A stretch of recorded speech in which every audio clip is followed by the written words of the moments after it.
Most AI stories start with vibes, demos, and promises. But this new paper asks a simpler question. How do organizations actually use ChatGPT in the real world? Not who says what in interviews, but what happens inside workplace usage logs. Researchers linked ChatGPT enterprise account records to worker roles, task categories, and even public company financial data. That means they can measure adoption and intensity at scale, including over 1,500 organizations and more than 17 million messages in a 6-month adoption window. Here are 4 facts that feel almost surprising. First, usage grows fast, not only because new firms adopt, but because existing adopters use it more and more. Think of it like a new employee. At first they shadow someone, then suddenly they're running meetings.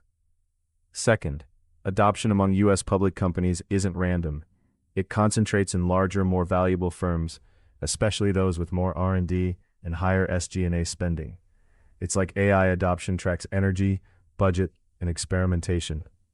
Third, the use of ChatGPT spans job functions and seniority levels, but the most intense usage is among early career workers. Why early career first?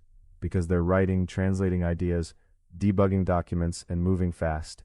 They're like the engine room where output needs to happen every day. Fourth, the tasks are broad: writing, technical work, communication, and information synthesis.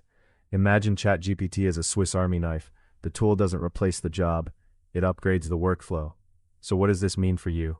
If you're an employee, expect AI to become a standard coworker for drafting, summarizing, and thinking. If you're a leader, don't ask, should we use AI?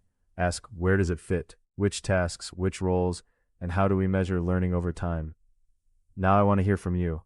What's the first task you'd trust ChatGPT with at work? Writing, coding, emails, or research? Comment your answer and subscribe for more research turned into real-world insights.